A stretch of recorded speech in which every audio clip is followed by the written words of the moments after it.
as I'm watching. She likes the way I stare. If they say why, still that is human nature.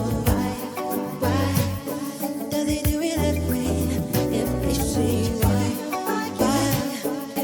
still that is human nature. It's time to start. I know it's very early for those of us who were here last night, but we've got a lot to fit in today. So first of all, my name's Sarah Thornton. For those of you who weren't here last night, I'm Artistic Director with Collective Encounters, and we've worked with LIPA to produce this event. And I'd like to say a huge thank you to LIPA for all the support they've given us and for this amazing space that they've let us be in. Brendan over here, give a wave, Brendan, who's our partner in LIPA, has been kind of key to developing the programme with me. I'd also like to point out Bev, if she's around somewhere, because she's the person to go to if you've got any problems. Bev, can you give a wave? Oh, she's outside. Okay, she's got one of the volunteers' T-shirts on. She's got dark curly hair. But any of the volunteers can help you anyway. One bit of housekeeping just is to let you know that after this morning, the nice fancy entrance that you've been coming in will be closed and we'll be using the back entrance past the security desk. So it's signed quite well and it's much easier access from the bar and the canteen as well. So just a couple of things I wanted to alert you about or talk to you about before we get started today. The first is that there's a clear rationale behind the mad jam-packing of the programme. I realise that when you put so many things into something, you have to make really difficult decisions, and there'll be lots of things that you wish you could go to, maybe, or certainly that I wish I could be at, and you can't get to everything. I hope that doesn't get in the way of your enjoyment of it. We want it to feel like an experience that you're just having inputs from all angles, where there's so much to think about because it's so rare that we get this chance to come together. So we wanted to create as many opportunities as possible. But because it's so heavily programmed, you could be absolutely shattered by the evening. So do pace yourselves. Don't feel you have to go to everything. If you want to take some time out to just sit and chill, please feel free to do it. There's the screening stuff that's happening in 449. So if you want to go and have a bit of quiet time watching films, do. So yeah, and also I think the other thing that's important about the conference is really it's all about conversations. It's about people coming together and having the space and the chance to talk to each other. So we really hope that you'll take up the baton now, I suppose. We've put all this stuff out there for you now to take up and run with. So please feel it's your conference and enjoy yourself. Now, on that note, there are a couple of ways that you can become actively involved, as well as through the dialogue in the sessions and informal chats. We've got an open mic tonight, which is Aidan here yet? Aidan Jolly? No, unfortunately not. He's probably running late. He's coming from Manchester. Aidan will be chairing that or hosting that. And there's a sign-up sheet in the bar. So if you fancy doing a poem or a song or an act or anything you like, a speech, please sign up for that. And Aidan will talk to you later. The other thing is that we're doing a thing we're calling canteen conversations, where we're asking you if there's a particular topic you want to talk about that's not on the programme or that you feel you'd like to talk about further, and something that's come up in one of the sessions that you want to continue the discussion around, then you can sign up. You'll see there's a big piece of paper on cardboard. We've gone for a cardboard aesthetic, with 5 tables in 3 of the different break times. So you can just sign up with the topic you want to talk about, put it on the right table number, and then we'll have the table numbers on the tables. So just go to that table and hope that other people might join you if they've had a look to see what the canteen conversations are as well. Just a couple of other things to mention. In your newspaper, you will see that there is a word search with a prize. The prize is a voucher from News from Nowhere. And if you wanted it to be a book of somebody who's here at the conference, you could get it signed too, so even better. There is a book signing tonight as well. News from Nowhere have fabulously hosted the stall out there. Do have a look. They've got some fantastic books. They've got books from all the contributors at the conference I think, and also a lovely stock of radical literature. So do have a look. And there'll be a book signing down in the canteen with John and Jan and Tim tonight at 9:30. So without further ado, let's get cracking. I'm going to introduce Graham Witham, who is Collective Encounters Chair and also a Senior Policy Advisor for Oxfam. And he's going to come on and have a few words and then introduce John Holloway. Thank you very much.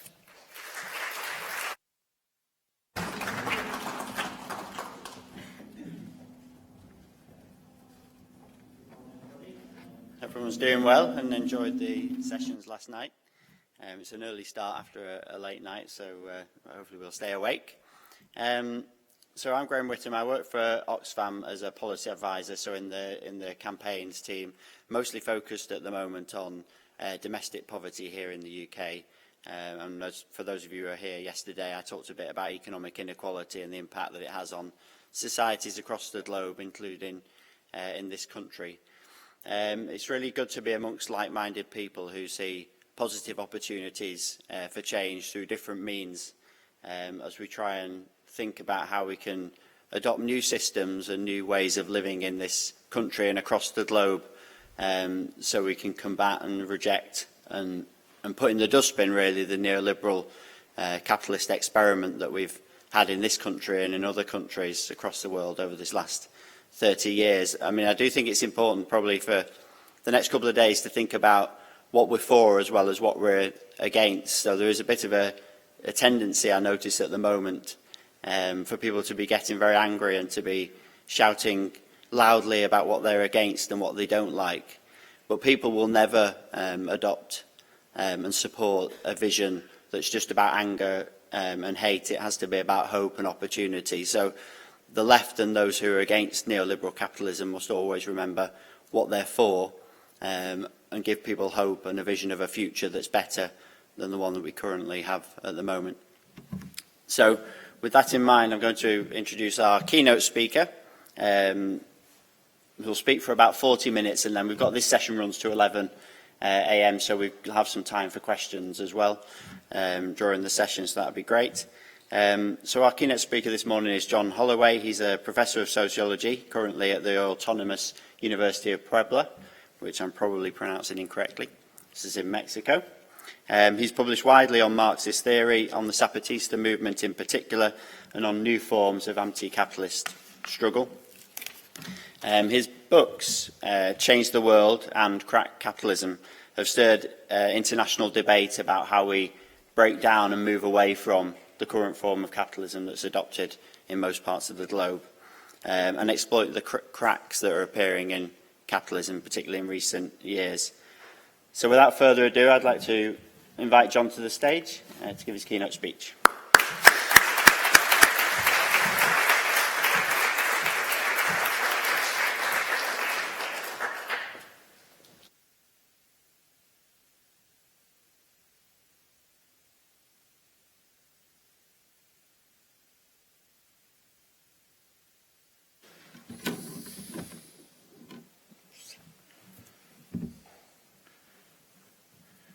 Good morning. Morning. It's a very early morning. But now, the title of the talk, if I stumble and mutter, it's because, for the obvious reason that I'm nervous being with strange people, as I said yesterday.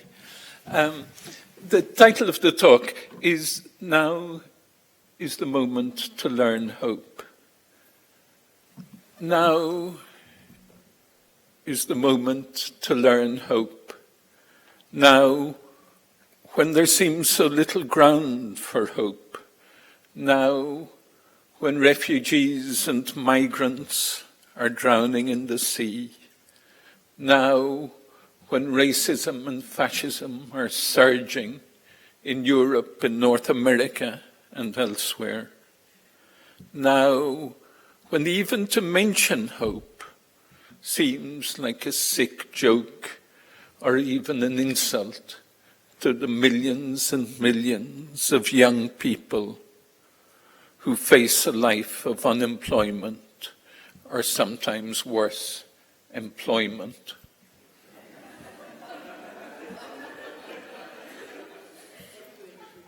Now is the time to repeat the words with which Ernst Bloch opened his great book, The Principle of Hope, written largely when he was in exile from the Nazis, written in a world dominated by fear.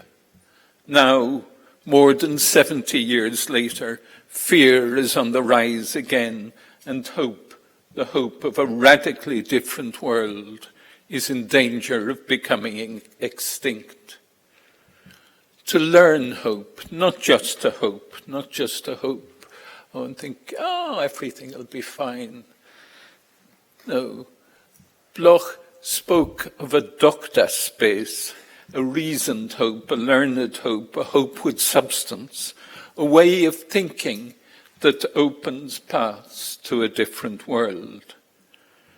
That, it seems to me, is what can become weak or even be extinguished. And I think we're in danger of that. I suspect that our grandparents, in the same way as they knew much more about trees and birds than we do, probably knew more about hope too. The world is closing. I think that's really what worries me. There is a closure taking place, a very material closure that is supported by a closure of the mind. Walls are going up, borders are becoming stricter and more violent. The deeper and deeper penetration of money into education, healthcare, and all areas of life erects barriers to keep out those without money, and barriers to keep out any form of thought that does not contribute to the expansion of money. There is a closing of real possibilities of what we can do with our lives, but there is also a closing of our senses, a closing of what we are able to imagine, and I think a closing of education, a closing of what children learn in school, a closing of our capacity to think and feel certain things. And this closure of the mind reinforces the walls that are going up. Writing in 1795, just after the French Revolution, or during the French Revolution, William Blake imagined the reactions of the kings of Asia to the revolutionary upsurge in Europe. He imagined the kings calling on their counselors to cut off the bread from the city, that the remnant may learn to obey, that the pride of the heart may fall, that the lust of the eyes may be quenched, that the delicate ear in its infancy may be dulled, and the nostrils closed up, to teach mortal worms the path that leads from the gates of the grave. And Blake was writing in 1795, but he could easily have been writing this year or last year. He could easily have been thinking of Greece, for example, in the last few years, where the rule of money articulated through the governments of the Eurozone is literally cutting off the bread from the city, that the remnant may learn to obey, that the pride of the heart may fail, that the lust of the eyes may be quenched. And from what I hear from friends in Greece, that is exactly what is happening. Not just that they are poorer, much poorer than a few years ago, but that there is also a deep depression. And to learn to hope is to say no to closure, to open our nostrils, sharpen our ears, emancipate the lust of our eyes and the pride of our heart. Above all, it is to open our minds and our senses to the possibility of a radically different world, a world that is not based on money and profit. That is what is closing, perhaps, the confidence or even the dream that there can be a world beyond capitalism. And yet, we know that capitalism is a catastrophe. We all know that. That is not really at issue. And it is not really controversial or even radical to say that capitalism is a catastrophe. This form of social organization is destroying our lives, causing destruction and misery throughout the world, destroying other non-human forms of life, destroying the necessary preconditions of human existence. And if we do not change radically the form of organization, radically and soon, then it is very possible, or indeed probable, that it will lead us to extinction. Organizing our relations with other people through money is not just absurd, humiliating, dehumanizing. It also creates a dynamic that nobody controls, not even the richest of capitalists, not even the most powerful of politicians. A dynamic of aggression that is usually called progress. A dynamic of aggression that in the song of Banner last night was called war, or more traditionally, a dynamic of aggression that we can call class struggle. A destruction of our lives, our communities, our dreams, our imagination. Radical, for me, here we are trying to rediscover the radical this weekend. Radical is not saying how terrible the world is. It's not saying what a catastrophe capitalism is. Because if you actually probe anybody, it seems to me, or not anybody, but a great part of the population on that, people will say, yes, capitalism is a catastrophe, it's a disaster, but we don't have anything else. So radical for me is not saying that capitalism is a disaster, but rather opening our minds to the possibility of creating something else. So that the challenge is not to say that capitalism is a disaster. The challenge is really to think beyond it, to go opening our minds and our senses to not just a necessity, but the possibility of breaking capitalism, of breaking it and creating something else. And by that, by hope, I do not mean the hope that we might be able to create a fairer capitalism, an anti-neoliberal capitalism. That sort of hope really seems to me to be resignation. It says, in effect, we have to give up on our stupid revolutionary dreams. We know perfectly well what happened in Russia and China. We know that revolution was a failure in the 20th century. Therefore, we have to accept this sick society based on the expansion of profit. But perhaps we can make it a bit better by voting in a government that may not be anti-capitalist, but is at least anti-neoliberal. And so realism comes to replace radical hope. The critique of neoliberalism takes the place of the critique of capitalism. And the problem with this realism is that it is totally unrealistic.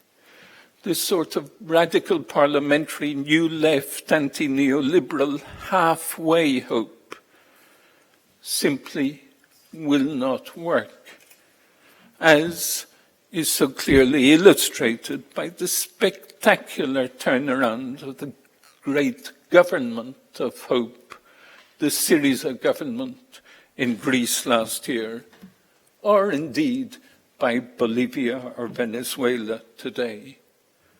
The danger of this unrealistic realism is that it ends up being totally realistic. No more hope, just repression, as in Greece today.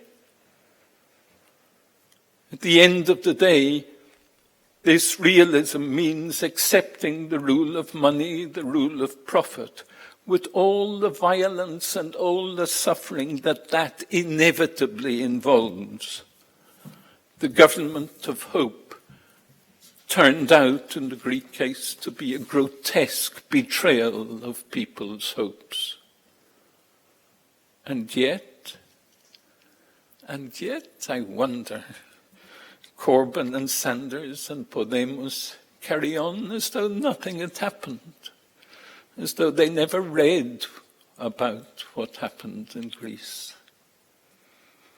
So neoliberalism sounds like a good critical category, but more and more I'm convinced that its effect is just the opposite. In a way, it is the product of the closing of our minds, the narrowing of our imaginations. We know that capitalism is a catastrophe, but we are no longer able to think beyond it, so we just think of improving it, of trying to go back to a long-dead welfare state which will not return, and not because the politicians do not want it, but because the intensity of capital's crisis is such that there is no room for it. The problem is not neoliberalism, the problem is capitalism, a society organized around money and its expansion. Kill it, create something else.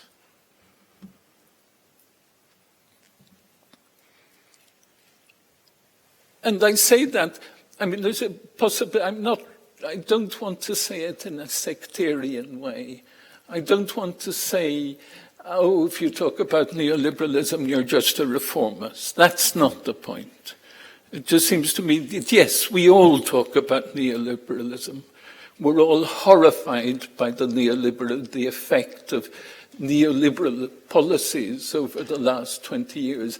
But if we don't think beyond neoliberalism, if we don't say, well, the problem is not just neoliberalism, and it's not a question of politicians, of political options. The problem is capitalism. The problem is this grotesque, absurd, vomit-making form of social organization. Why on earth do we accept to have money as the central axis of social organization when we know what that means, when we know what that means in terms of dehumanization, degradation, massive inequality, war, violence, and the dynamic that is leading us towards our own destruction? Why on earth do we accept to have money as the axis of our social relations, as the form through which we relate to other people and their activities? That is the problem.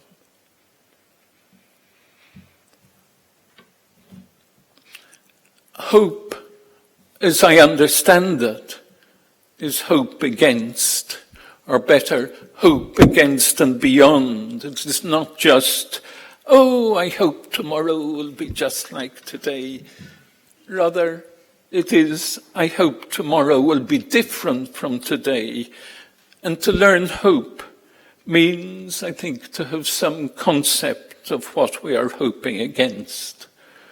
And for me, and even though I sometimes feel that perhaps this sounds very old-fashioned, for me, this means having a concept of capital.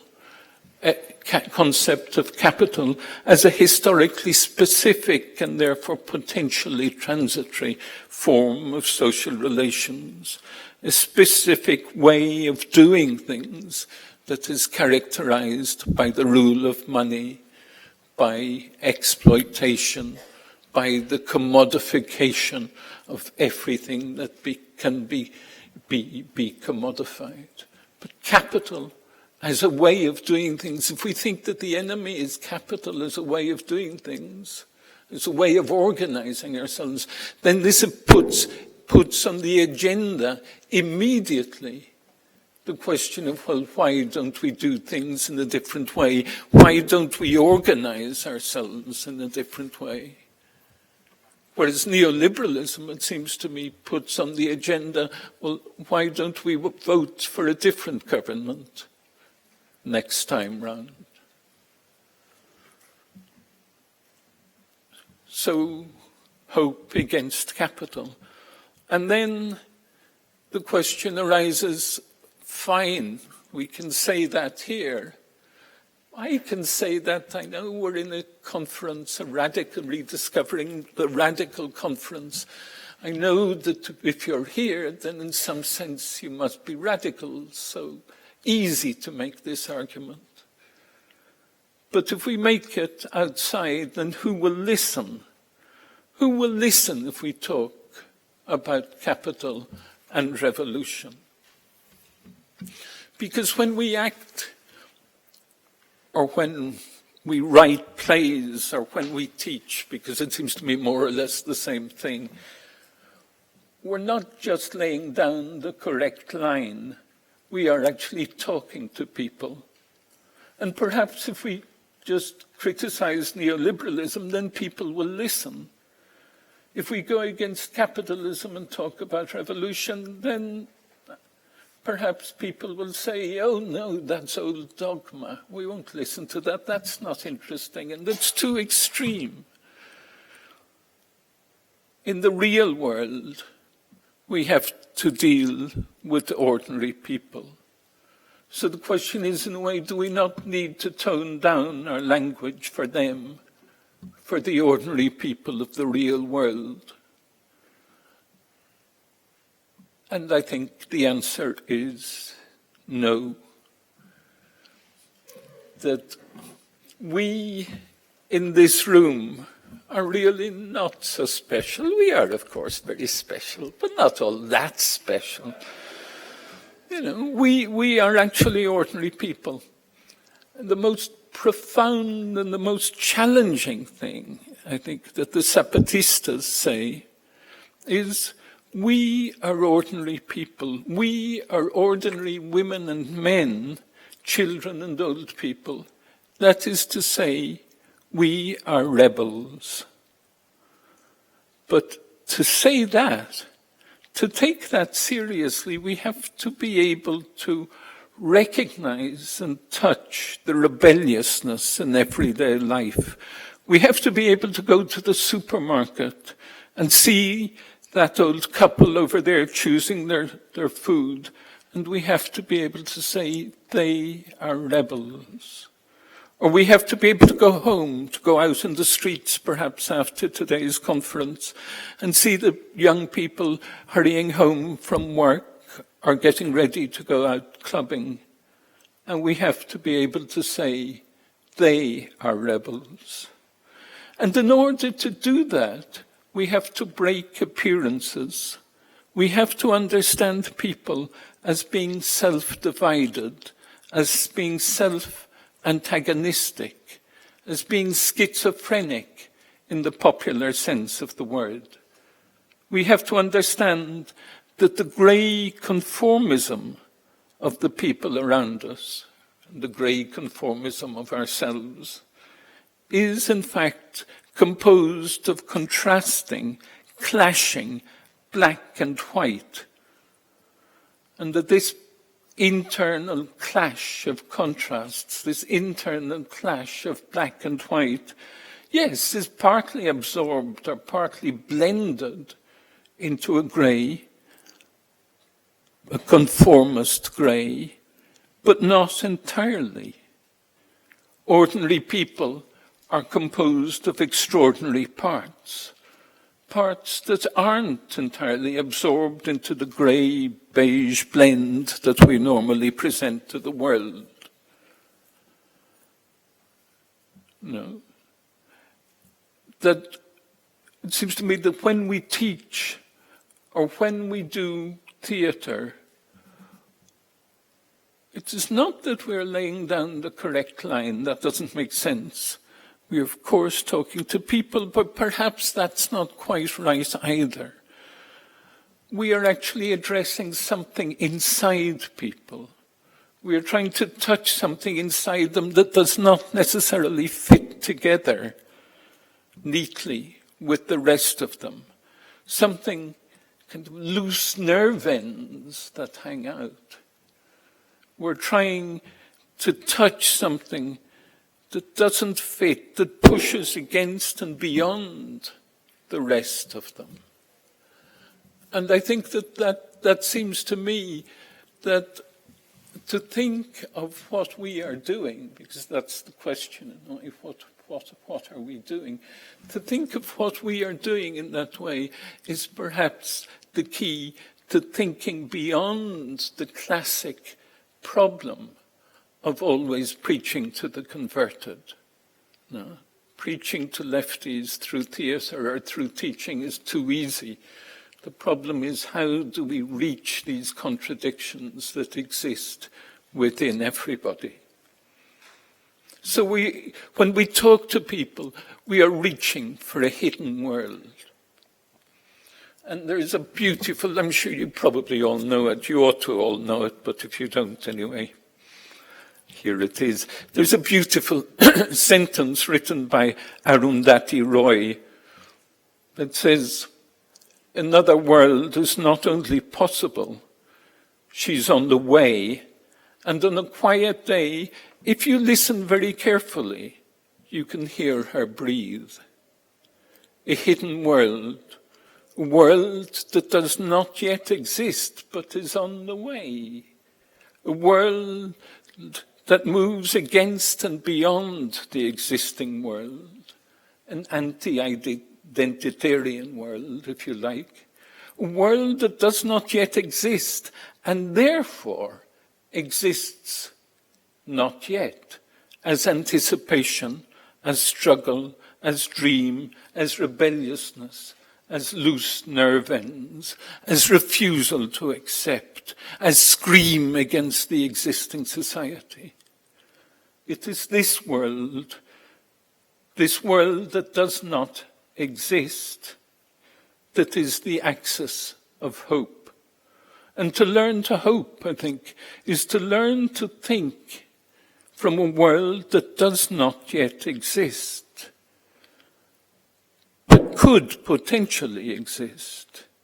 A world that does not yet exist and therefore exists not yet as negation, as refusal, as dream. And we who refuse to accept, we who refuse to abandon hope, what are we doing?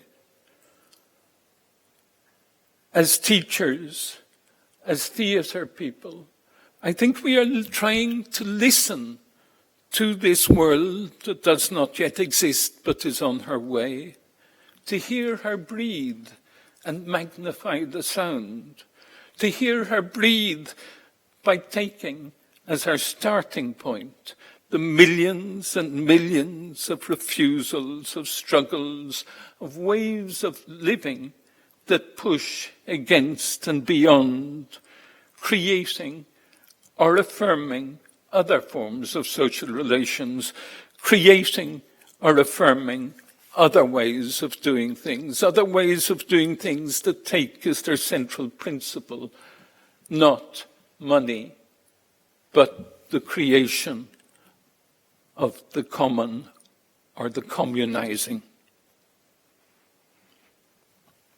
And perhaps it's not just a question of listening to this other world that's on its way, on her way, but of resonating, of understanding our own activity as resonating with this world of the not yet, as trying to stir vibrations of harmony and discord, trying to recognize, create an old and new music, to move in an old and new grammar of resistance and rebellion, an old and new grammar of rage and hope, of schizophrenia and bright colors, of asking we walk, of creativity.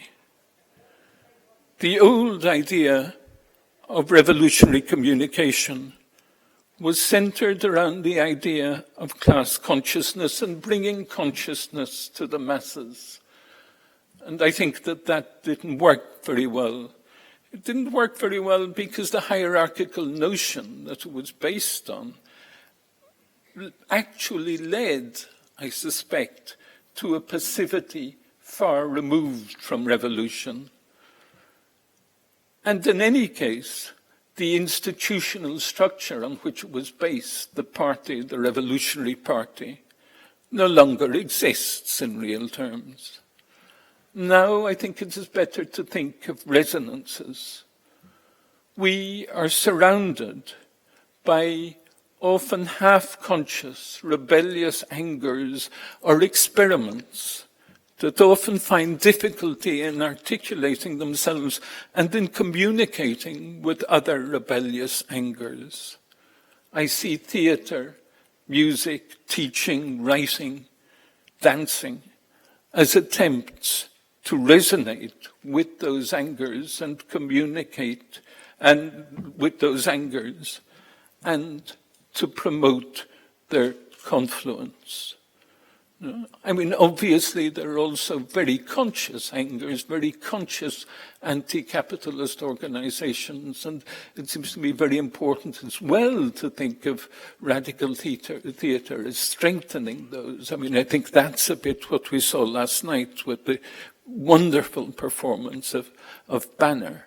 But I think we have to go beyond that. I think we have to try and touch these unorganized, inarticulate, half-conscious rebelliousnesses, angers, experiments of doing things in a different way that exist all over the place, literally all over the place, and that is the real challenge for us, whether we are teachers or theatre people. And in this world, in this hidden world that we are trying to reach, I think we have to accept that rage is fundamental.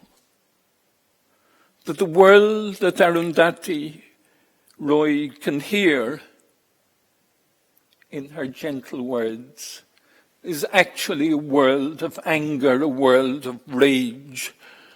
And the last few years have made it very clear what a powerful substratum of rage is present even in the apparently most tranquil societies, and what nasty forms it can take. Rage is a fundamental part of a society based on exploitation and destruction.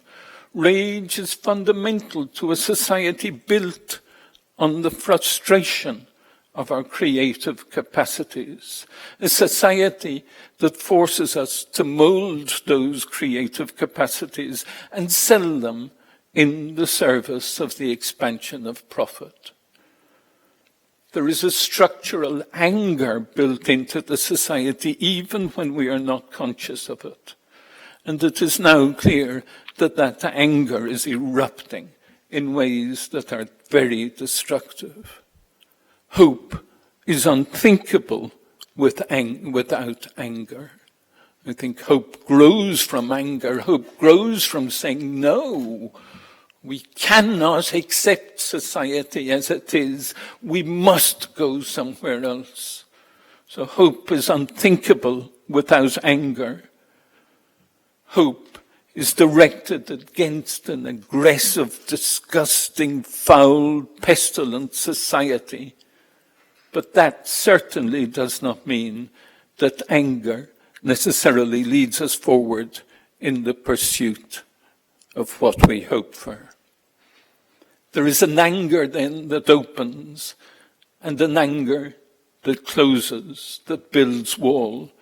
There is a dignified rage, a rage with dignity, a digna rabia, as the Zapatistas called it.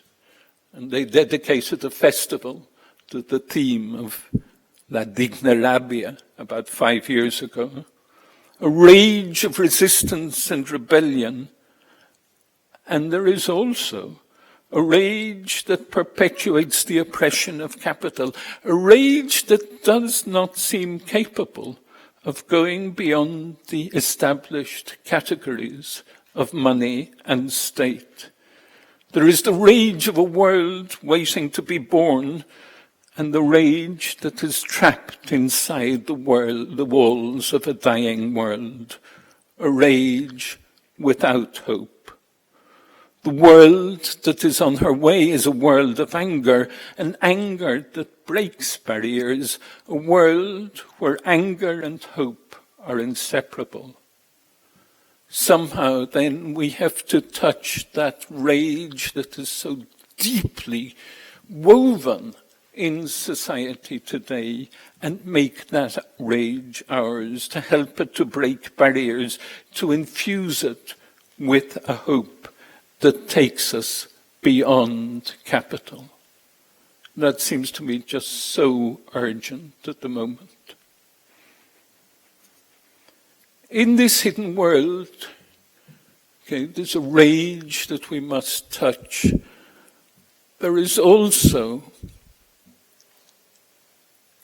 a creativity and a need for creation.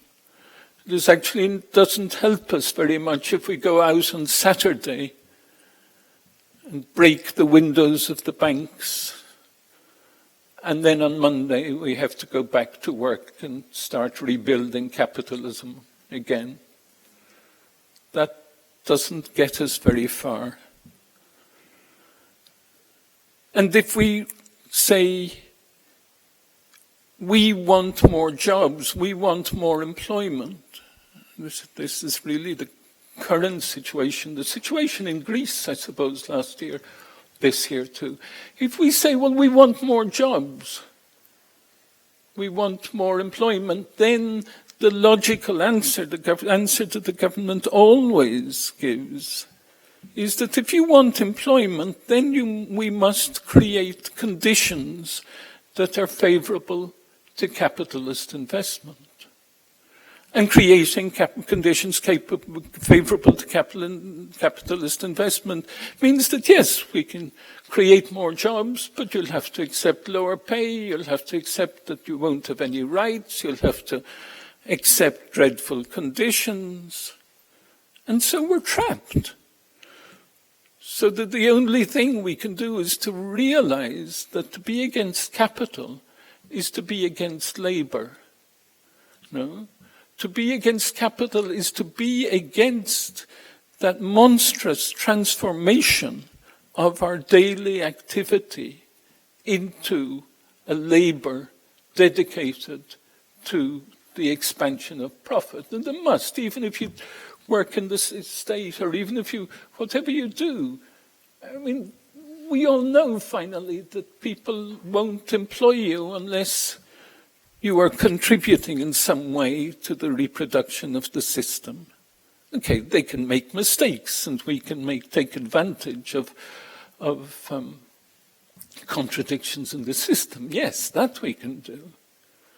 But at the same time, we have to understand that really rejection of capital is rejection of employment. And how can we do that? Well, we can only do that if we have alternative ways of living.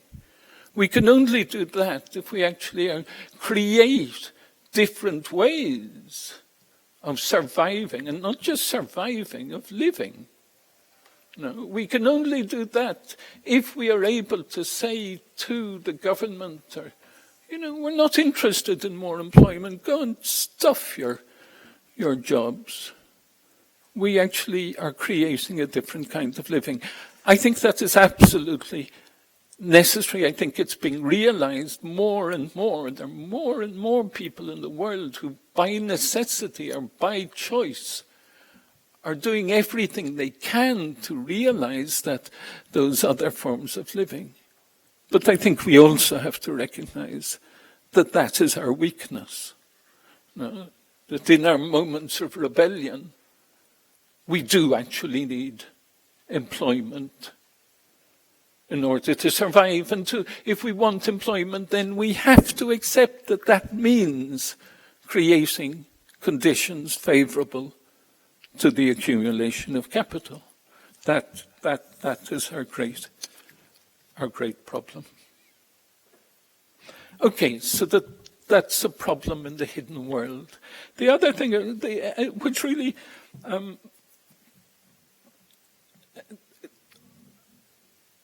takes us to the third problem, the third issue in this hidden world that we're trying to touch, I think, is the understanding that this world waiting to be born is a world that walks asking. Hope, as Bloch put it, is a utopian star, not a blueprint for the future.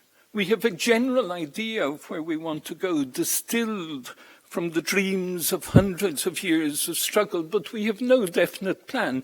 We no longer have a clearly defined highway to revolution, thank goodness.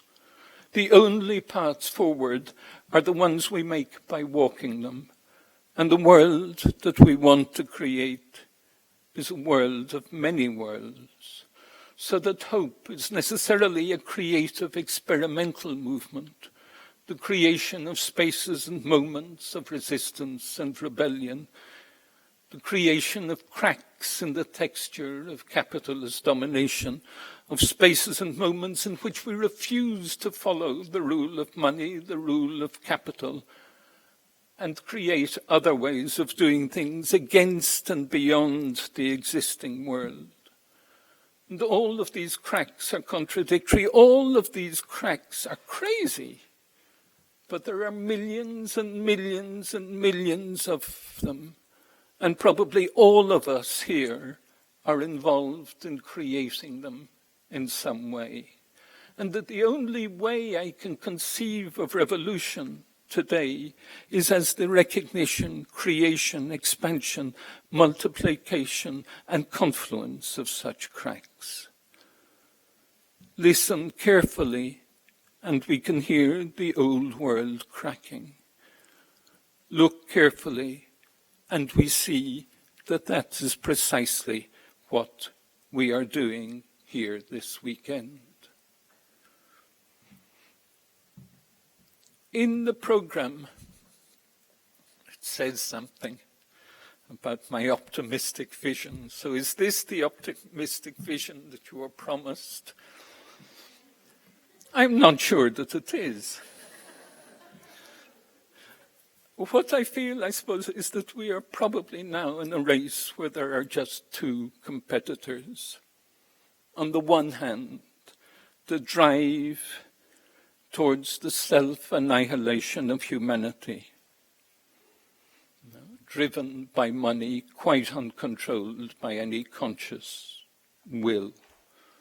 And on the other, the abolition of capitalism and the creation of a self-determining, communizing society. And in this race, who will win? We do not know.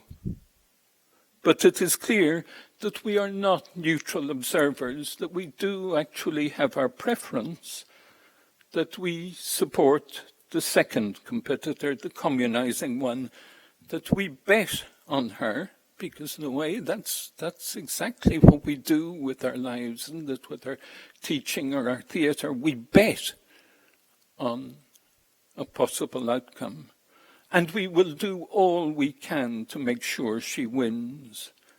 Our hope is that she should win, even if often we feel that she has no chance. And in order to support her, we need to learn hope.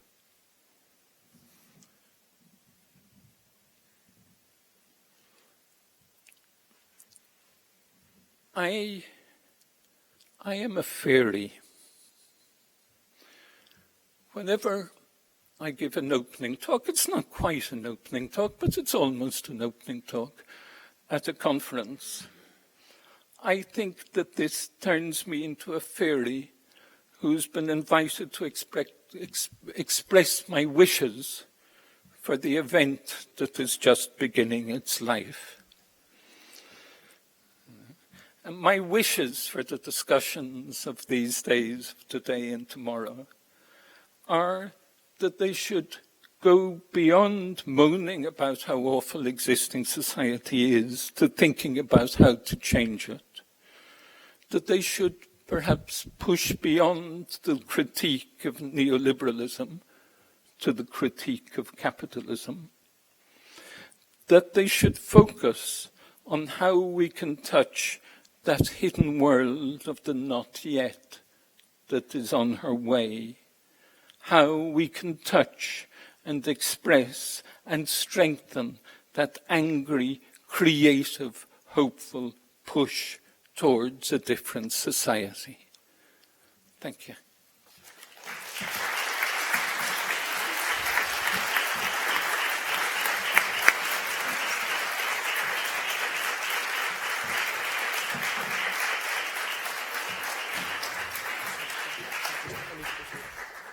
I feel like we're going to feel quite far away from you, so I'm just going to move these forward if that's okay with the lighting camera people. We've got about 25 minutes for questions. And I'm happy, I'm just about to see everybody in the room. So thanks to John for that. It was really interesting, really challenging.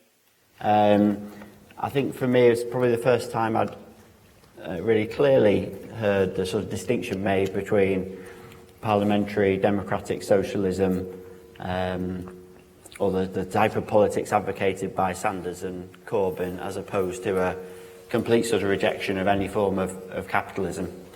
So I found that really interesting and quite challenging. So happy to take questions now. If people want to raise hands, if you could say your name and the organisation you're from, that'd be really helpful for us. Thanks. There's two questions I'll take. There's roving mics around as well, so if you just wait for the mic to come. I'll take the gentleman here who's got the mic there. Hello. My name's Asher. I'm from Solidarity Youth and Leeds Beckett University. You mentioned that you shouldn't reduce the complexity of language when kind of discussing socialist or radical ideas. But I kind of made some notes, so I'll read these. But like, what kind is the common language in socialist discussion? Because there's a big difference between Karl Marx and a more contemporary writer like Owen Jones. And why shouldn't you make radical debate more accessible to people who could be excluded when sometimes these issues directly impact people who wouldn't have maybe very high linguistic skills in English? Great, and I'll just take, there's a second question there which I'll just take at the same time. You can just pass the mic along, the gent in the black t-shirt. My name is Javier Sanchez and I'm from Solidarity Hall. I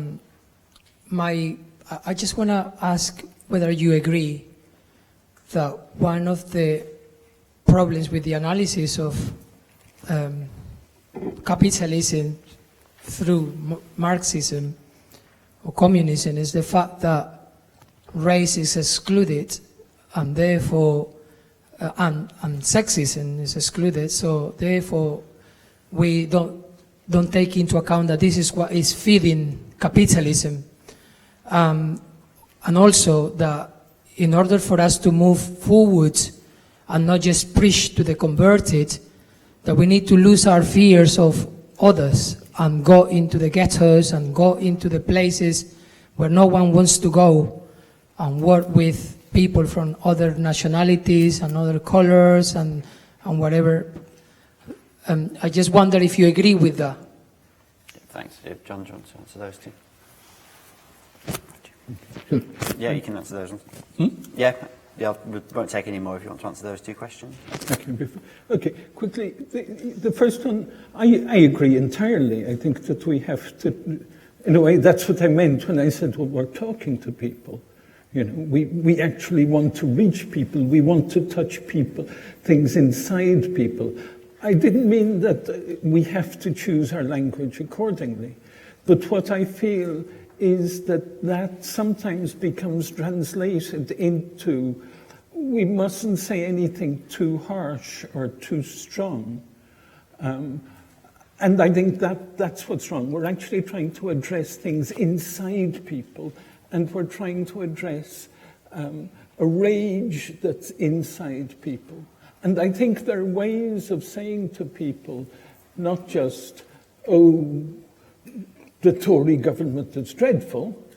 There are ways of saying this society with its terrible inequality, grotesque inequality, this society in which all important decisions are shaped by money and profit, this society stinks to high heaven. I think most of us can understand that. No? That's what I'm saying. Don't water down language in order to reach people. It's actually the other way around. No? On the question of race and gender, I suppose, what I feel is that it's really a question of understanding. In order to talk of hope, it's a question of understanding our capacity to change things. Okay, in order to understand our capacity to change things, we have to focus on how things are done, how is our everyday activity shaped? And how can we think of shaping us in a different way, individually and, of course, above all, collectively? That is why, for me, capital is about the organization of our relations with other people. And I think that's why I go to that and say, well, that is the key. After that, of course, we can argue, and I would argue and have argued, that really it's this way of the organization of our doing that generates ways of seeing society, that generates identitarian categories, that pushes us into defining racial identities or sexual identities. But that if we're really trying to talk about changing things radically, then we have to go to the root. And the root is people themselves and their activity in the way in which that activity is organized. To quote almost literally from Karl Marx. No. On the question of going out into the ghettos, well,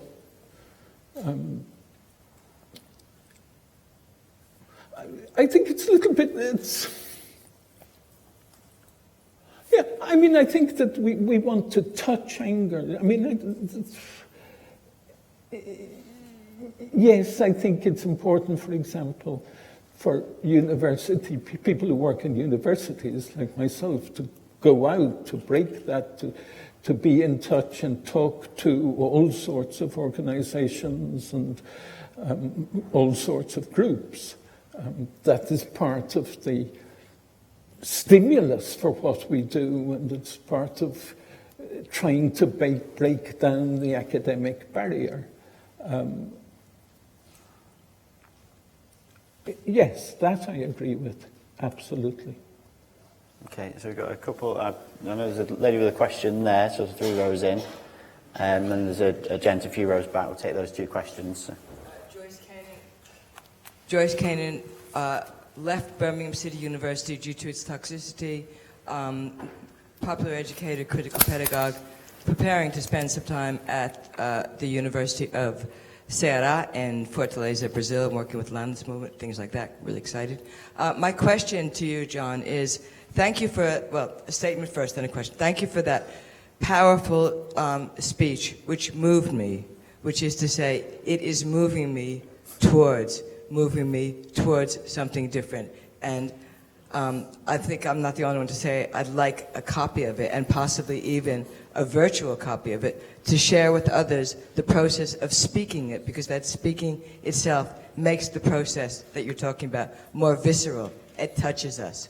My question is about a very small part, but actually an interlinked part of your talk, which you mentioned, and I wonder if you can talk a bit more about, which is, you said that what you're talking about is something that is not just in and through language, not just in and through reason, but in and through emotion. Can you talk about, our senses and the parts of our being that are touched? Can you talk more about that process of touching and how it integrates our being? Okay, can we just take one more question before John responds? There's a chap at about 4 rows back there, just on your side on the left. Hi, Rod Dixon from Red Ladder. First of all, John, I completely agree that we won't find peace in the world until we end the war inside us, and when we all become a peace zone, then we'll be more open and have a clear review about how to move on. But in the short term, what would you think? I think I know what your answer is, but what would you think with the way that we are tinkering with capitalism? Such an example as in Utrecht, where they're trying the universal basic income, which encourages people not to work. Basically, if you choose to work, then that's your choice, but you will have enough from the state to exist and paint and learn to play the guitar, or just watch shit television. That mind shift is coming, I feel, but is that just tinkering with capitalism, and is that not enough?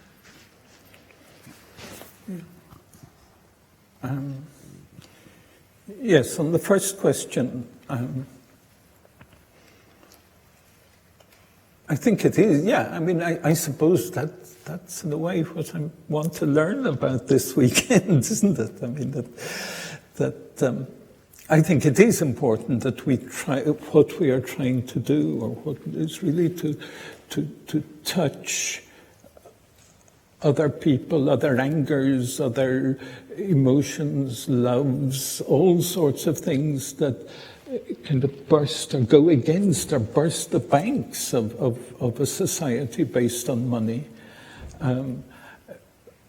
I think the category of resonance for me is very important. You know, I mean, how do we? It isn't a question of telling people that's the way it is. It isn't just an intellectual message. It's a question of trying to set off a kind of vibration between different angers or different. And I think in the old model it was very much, yes, it was kind of a top-down, intellectual way of spreading consciousness to the masses. And I think now what we're thinking of is really a much more horizontal process in which we recognize that we have an anger and a hope and a desire and a love inside ourselves. And we want to bring that into vibration or into resonance with others. Then I think, yes, of theatre, and I think of poetry, and I think of music as really being extremely important forms of resonance. And then I think, but maybe that's what I try to do as well. Maybe writing is just that. I mean, maybe writing is just, yes, you're trying to set off resonances, you're trying to reach people. And I suppose one of the things I'd like to learn about, or am learning about already in this weekend, is really this notion of resonance and how we reach people and how we reach not just the converted, but other people as well. And the other question, universal basic income and whether that's I think the universal basic income is something I haven't thought about all that much. It does seem to me it's a good idea, but it's bound to come into very sharp conflict with capital. You know, if people can have a universal basic income that actually allows them to live and not just to scrape by in humiliating conditions, then why would they go to work? If they don't go to work, capital will collapse. So great if you think of, yes, I mean, look, there's all this wealth in the world. You know, it is absolutely appalling that in order to get access to the wealth that we create, we have to go through all these hoops. No, we have to follow certain things. We have to sell our creative capacities for a wage. That is absolutely dreadful. You know, of course, we should all have access. There should be universal access to a share of this vast wealth. But I can't see capital creating it, I can see capital accepting it, except perhaps under very, very tight conditions, as they have done with the whole welfare state or with supplementary benefit in particular. So I think we're going to look for a nod from Sarah. John's speech was being streamed online. Will it remain online and available for people to watch after the event? It will. The other thing I was going to pass you a note, actually, we decided not to print abstracts and bios and stuff because of the paper, but they will all be online. And also anybody who is happy for us to do whether put their papers online and any presentations and slides, so you'll be able to access all that electronically after the event. Great, thanks, Sarah. And if anybody wants to contact me by email to ask for a copy or whatever, then... Thanks, John. And the other thing I should have said, but in case I don't say it afterwards, is thank you very much indeed to our signer. Yeah, thank you.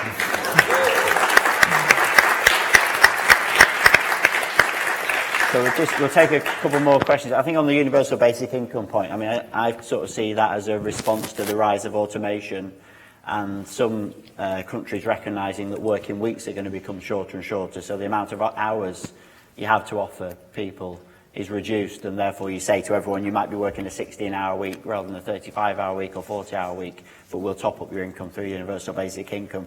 It's very difficult to see how you can apply that policy in a meaningful way where you've got a very unequal country like ours where housing costs and childcare costs, for example, vary massively across the country. So to give people a kind of basic income that's universal across the whole of the country, where in an instance like ours where the costs vary so much, just seems quite a difficult sort of challenge for me. But I see it as a response to sort of the rise of automation myself. So a couple more questions. There's a lady at the back right in the middle there with a greenish top on there. Get the mic to that lady there. Hi, I'm Kim Bouchard. Thank you for, particularly at the end, I was quite moved by the idea of the cracks. You know, creating the cracks, listening for the cracks.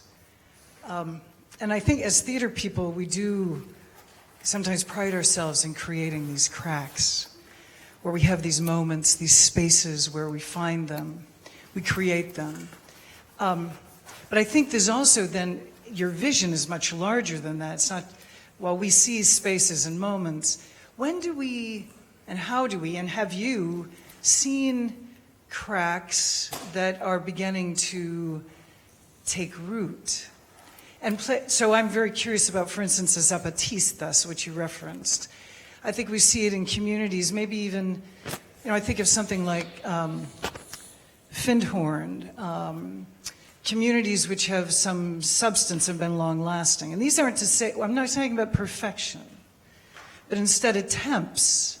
And when attempts actually begin to take root, and how do we see them, recognize them, celebrate them, and begin to create, as I think a lot of people are interested in here today, that dreaming the future. How do we begin to paint that picture? But where do we see them? And can we help identify them and support them when we do see them, particularly as artists? Should we take one more question? There's a chap there. Yeah, I'll take that question. Thanks. Hello, my name is Viv. I'm lucky to say that I've almost never worked in the last 30 years. I've managed to make my living by not doing it. I wanted to ask you about, you talked about the self-divided and the Zapatista saying that they're ordinary people. And I want to know about where you think people resource themselves when all the mirrors around are corrupted, and whether there's still a need for a concept like soul or spirit. And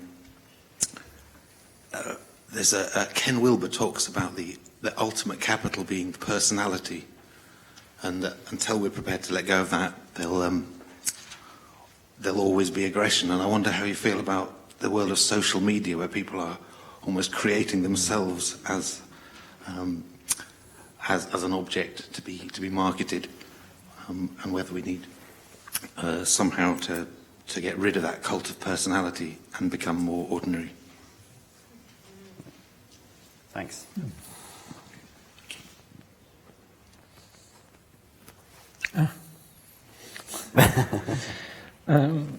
Yeah, on the first one, yes, I think the way I think the possibility of changing society radically, I think there are two ways of thinking about it. One is really to say, well, we have to convince everybody and we'll build up a movement and we'll take the state in some way and then we'll bring about change. I think that doesn't work. That hasn't worked. And usually it leads to disaster and disillusionment. Okay. The other way is really to say, well, no, we'll go ahead and do it. We'll do it collectively as possible. Individually, if we don't have any friends, fine, we'll do it on our own. No? But better if we can do it collectively. And we'll try and shape our lives, or we'll shape moments in our life, or we'll shape spatial spaces and say, here, in this space, in this moment, we're not going to be dominated by money and the needs for profit. Okay, we still have problems because we have to relate to the outside world. We'll always have contradictions. But within this moment, we're very clear that's what we're going to do. We can say in this conference, we are very clear. Really we want to think of how we can break this system that is breaking us. And within that, we are going to try and relate to one another in a different way. We're not going to try and, we're going to try and play out our little crack. And okay, the crack is something that will only last to this particular cracks, will only last a couple of days. But then we'll go home and in different ways, we'll probably reproduce what we have learned. And if you ask, well, what about a rooted crack and a massive crack? Then yes, the obvious example that occurs to me is the Zapatistas, where they've been really going about building their own world for 30 years. And enormously impressive, enormously powerful, and terrific. But there are also lots of things, lots of, I think, experiments in between that I suppose I come across. Perhaps, I don't know if they exist more in Latin America than in other parts of the world. I'm sure they exist everywhere. But, two examples that strike me is, one is of a cooperative in Venezuela. Nothing to do with the Chavez government. They've existed for 40 years. They are basically a cooperative of cooperatives, and they organize a weekly, what they call, it's the strange name, a kind of festival of consumption. But it's actually a weekly supermarket, if you like, for selling the products of the cooperatives. And the strange thing, I went to visit it a couple of times, and the strange thing, well, lots of strange things. One is that they don't use cash registers, because they say, well, cash registers are a form of control. We'd just rather trust the people who are working with us. You know, we're not going to use this. Another thing is that although they've got this massive operation, they have a turnover of something like $500,000 each weekend. Although they've this massive operation, they spend most of their time sitting around and talking about what they're doing and their social relations and how to do things differently and how to create a different world. And yeah, I mean, it's been there at times in very difficult circumstances. Now they've got their own clinics, they've got other activities as well. They've been there for more than 40 years. The other example, one that I'm more involved in, is an example in the state of Puebla, where I live in Mexico. And there at about an hour and a half from the city of Puebla, where I live, there's this, in a village, there's, I suppose, an educational experiment, you know, where they started off creating a high school, and then they now have degrees, and they now have master's degrees as well. And they think of what they're doing in Zapatista terms as an education in digna rabia, in dignified rage. You know? And the students, a lot of them are teachers in rural communities, and they're social activists, and yeah, mainly that. And they've been going for, I think, for 40 years as well. And you know, there are these extraordinary things that you discover. And yeah, that have been doing amazing work in very difficult circumstances, really for long periods. Yeah. Viv asked a question about, I think it's a general question about social media. Oh yes, maybe I was deliberately forgetting that. I don't know. Yeah, just because it's difficult. I just don't know how to answer on the question of social media. Yeah, I mean, I think, of course, that people go creating their own image, their own personality, etc. I suppose what I feel is that it's very important. You know, we have a tendency, I think, to kind of disqualify things, to dismiss things, especially when those things come from younger people. And I think it's very important to try and see that all these processes are contradictory. Yeah, that's really about as far as I can go on that one. The soul. Sorry. The idea of creating personality as the ultimate capital. Okay. So that we create ourselves as an object. Okay. Yeah, no, certainly we do that. I think you can't underestimate the extent to which young people have been conditioned to sort of think in that way, and I think they do. Social media has become a useful tool for people to create a sort of brand around themselves, which people operating in today's labour market recognise that's what you need to sell yourself. But I think that's always been true, no? I mean, a capitalist society is based on the idea that you have to sell yourself, you have to sell your creative capacities, your labour power. That very notion creates a pressure to build your personality, to build your CV, to present an image. No? And that image will never correspond to how you actually experience yourself. I think certainly that in recent years that is becoming more accentuated because it's becoming more difficult, or there's more pressures on people to sell themselves more and more literally. But, yeah. Okay, there's time for a couple more questions. There was a lady with a black top in the corner there on this side who had a hand up. Right by you, yeah. This lady.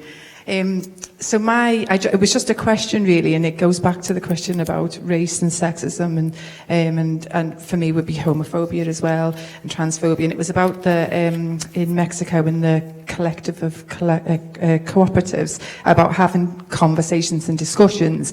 Do you hear conversations about diversity and challenging homophobia and sexism within those conversations when people are sitting talking about, the price of whatever, or do you know what I mean? Yeah, and we've got one more question. And I'm from Open Class Theatre Company, by the way. So there's the lady at the front here who's caught my eye before. Sorry to others who have their hands up. We'll take the last question here. I'm Jackie Ivory from Ex Nihilo Theatre Group. A very quick comment. We've been having some wonderful theatre on stage now where John's beautiful words have been translated into possibly even more beautiful gestures. Yes. I think that's something to be appreciated. But I just wanted to say that theatre for all of us, I think, is a continuum. We have at one end sort of the theatre of the future, if you like, when we get together in a group. We're all equal. It doesn't matter our backgrounds, our ethnicities, whatever. We come together with our various talents, and perhaps we discover that we have talents that we didn't know about, and we share them, and out of that we produce something very live, very immediate. And I thought that maybe Collective Encounters here is representative of that kind of group. At the far other end, we've got the West End musical, where actors who've worked in it have told me they feel just like commodities, and the whole thing is packaged and all about money. But in between, it is a very big continuum, and in between there are the theatres that do great stuff, but necessarily in the financial world. And I suppose the question to John is, how do people here who want to work at the extreme good end, what is the message? Because eventually probably everybody's going to have to work more towards the other end. Okay, on the first question, the example that leaps to mind, which is really for me a lovely example, is in the question of language. You know that in Latin America, obviously, the tradition is to address people as compañeros, no? In left-wing movements or revolutionary movements. The Zapatistas from the beginning have always said compañeros y compañeras. No? And then about 3 years ago, they started to modify that to say compañeros, compañeras y compañeroas. No?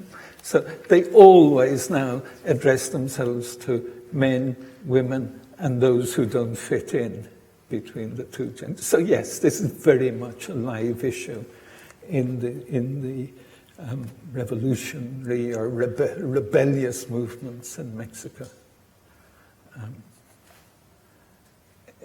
The other question, yeah, I mean, I think that's really the problem for all of us. I mean, how do we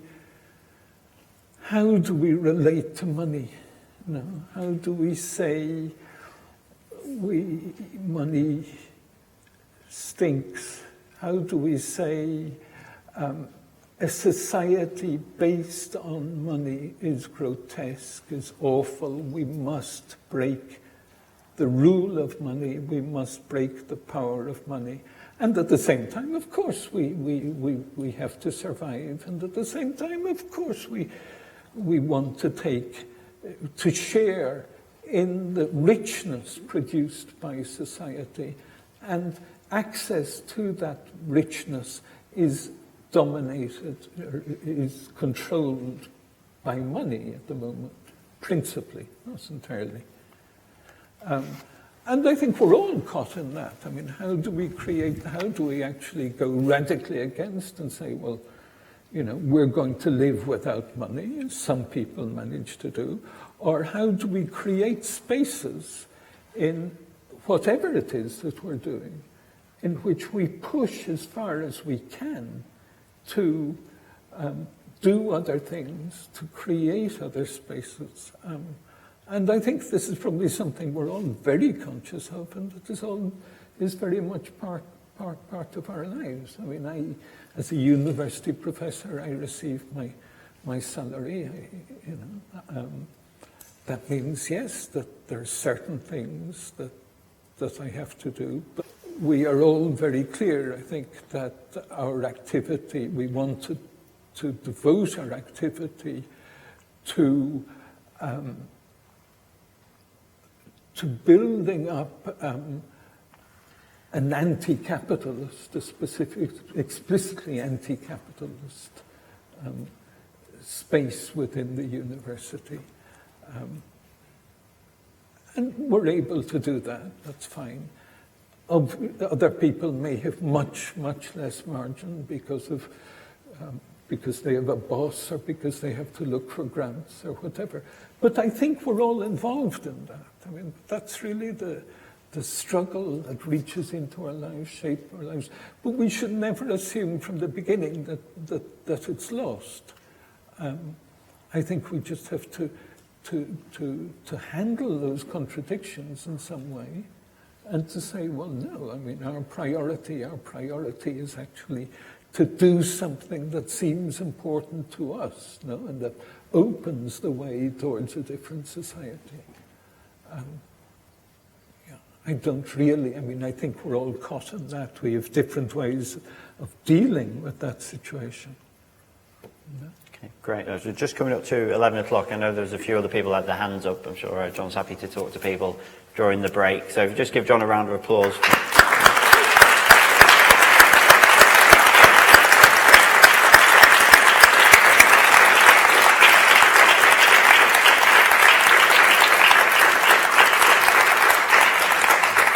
We've now got a half-hour break. Tea and coffee is being served, I assume, downstairs. The bazaar is open, and there's a couple of provocations being performed during the break, so keep an eye out for those. Thanks very much. Cheers.